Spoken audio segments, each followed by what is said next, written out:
We just played the number one hit currently soaring through the top charts, Hello by Adele, on Manic Monday Midnights. I'm your host, Kirra, and we are live in the studio. If you just joined us, we are about to interview the award-winning author for Best Fantasy Short Story and the Golden Euralis for Best Novel, Richard Harland.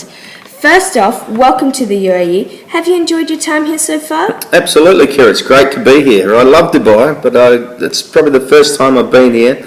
I'm slightly starting to struggle to the heat, but how do you handle it? It does get quite hot here, especially in summer. I honestly don't know how we do it. Anyway, should we make a start? Most certainly. I love your novels, and I'm sure everyone listening in does, so we started a poll to see which one of your books was most popular, and it seems your audience loves World Shaker. Would you agree? Definitely, Kirra. I had my big international breakthrough with World Shaker, which Ellen and Irwin sold to Simon & Schuster from the US, along with the publishers from UK, Germany, France, and I couldn't believe it, we even had one in Brazil. So you're a world-famous author? I guess I'd like to think so.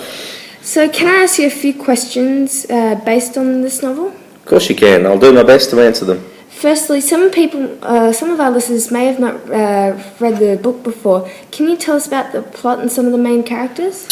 Well, the story was set in the early 20th century, and industrialisation had just become out of control. Europe had become a wasteland, and people's last resorts were living on the largest man-made constructions that ever existed. A 16-year-old named Corbett Porpentine lives the life of an elite citizen on the British juggernaut called World Shaker. World Shaker is 2.5 miles long and 3.25 miles wide. It can travel over land and sea and crushes anything in its path. Cole goes about the day-to-day of his life in the luxury of the upper decks, not questioning the world around him, which was typical for children of his time. Far below, at the bottom of the juggernaut, subhuman creatures called the Filthies work in the dangerous machinery.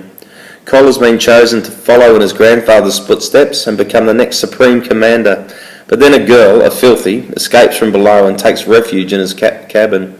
He looks after her and makes deals, and they help each other. But what Cole doesn't realise is that the Filthies are planning a revolution against the rest of the Juggernaut, leaving Cole with an important decision whether to betray his family and lead the destruction of the world to the upper decks. And, that's how they've lived for the past 200 years. So a very sudden change for Cole, kind of being in a cocoon and growing up very quickly? Yeah, I guess so. It's different for him as he has to do it all by himself, and society around him is no encouragement. Well, I love your book, and I have to tell you, my favourite character is Lady Abnolia, because she plays a significant role in the story, and I love her stubbornness and morality about World Shaker. I'm glad you enjoyed the book, but Abnolia, it's an interesting choice, Kirra. I know, but she reminds me of my stubbornness with my sister. Anyways, I'm going to focus a bit more on her for this part. Abnolia is very opinionated, and how did you represent her throughout the novel?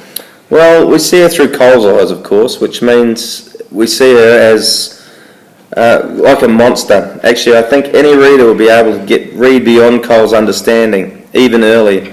Abnolia is just too sweet, too nice to be true. But I'd still expect the reader to be surprised as layer after layer gets stripped off, sort of like an onion, and she turns out worse than any reader could possibly have imagined. That's interesting. Did you use any language to help develop her? I used language to represent her personal traits. For example, in her speech pattern, she called everyone dear, which shows that she cares. The main impression I remember particularly trying to convey was her smell, the sweet strawberry perfume that Cole associates with kindness. Her actions don't really develop like she acts the same through the minority of the novel. It's only Cole's interpretation of it that changes and helps her seem and turn into a bit of a monster towards the end of the book. Was this the same with her values and beliefs? I don't know about the values and belief, except, of course, that she believes in females taking the secondary role to males, as per traditional attitudes on the Juggernaut.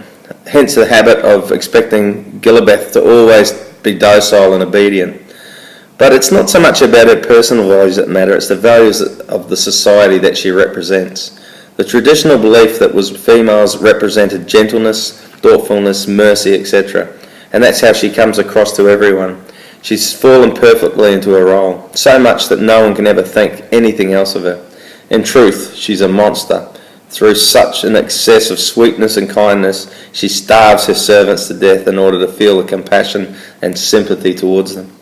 Was there a message you were trying to give the readers about her with this?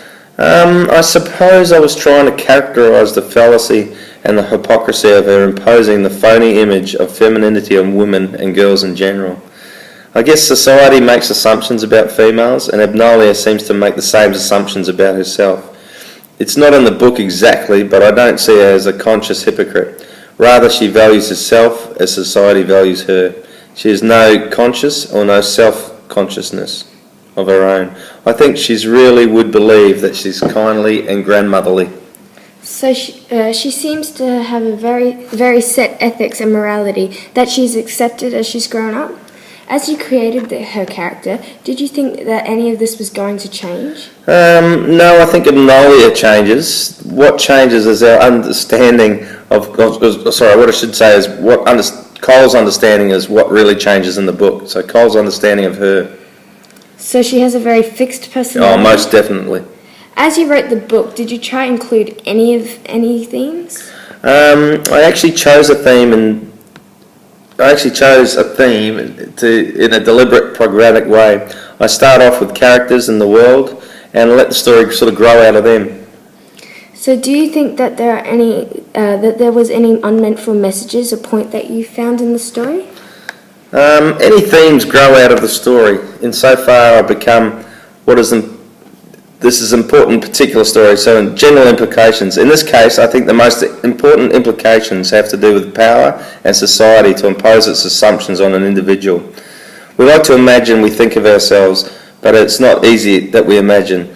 It's certainly a huge struggle for Cole. Society implants ideas and attitudes in us before we even have time to question them. That's my expectation for impersonalism, sexism, racism, classism, colonialism, and anything else, especially towards women. Such beliefs have been supported by total belief systems that appear in the natural and inevitable. Growing up, such assumptions, the individual can be completely blinded by humanity and other human beings. As we know, my favourite character is Lady Abnolia, and I'm wondering who your favourite character is. I guess I like Cole. He's rather like me, or at least his trajectory relates to mine. I was very well behaved. I was a docile child until about the age of 11. Then I learnt to question and dispute things, and all of a sudden, as with Cole, it was almost as if I'd never actually been awake before. So you have quite a few similarities. Oh yeah, but I guess for my favourite character, well, I suppose my favourites are the ones who took off in the writing and turned out so much more fun than I'd ever anticipated. So I guess Mr. Gibber and... Sepultina? Absolutely. I often found myself laughing out loud when I was writing about their scenes. Your book is filled with complications and twists, but where did your original inspiration for the book come from? I knew you were going to ask me this, Kirra, and I know this is going to sound corny, but it started with a dream. I was falling down like a big crevasse or a slot. I was going down and down. There were shapes of metal, cages and pipes on either side, faintly lit by unearthly green light. As I was falling past each floor, the floors were a few hundred feet apart, and yes, there were humans crawling around on the floors, dirty, wretched creatures in rags. They turned and looked at me. I felt their hatred. They meant to tear me limb from limb, probably devour me too. Hands reached out, grabbing at empty air, and I still fell down and down. But guess what? I woke up before I hit the bottom. No way. So inspiration can come from anywhere? Actually, definitely, Kirra. Certainly, I find it anywhere. Now, I'm not sure if some of your readers know this, but you experienced writer's block. How did this affect you, and what helped you overcome it?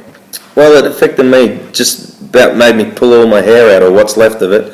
I was so frustrated. The good part is now I can finally complete whole books. I really and truly appreciate the good fortune of being a writer. After going through 25 years of despair, I feel like my dream has come true. I guess I overcome writer's block by learning to be patient with myself and getting into total regular writing routine every day, and finally developing enough skill to satisfy my stupid, manic perfectionism. Well, thank you for joining us today. It's been a pleasure, Kirra. It's been nice of you to have me along in the studio. Yeah, unfortunately that's all the time we have, but I hope you can come back and join us when you visit the UAE again. Absolutely, I hope to come back again soon. Anyway, it's 12:01 p.m. and we're going to go to an advertisement break.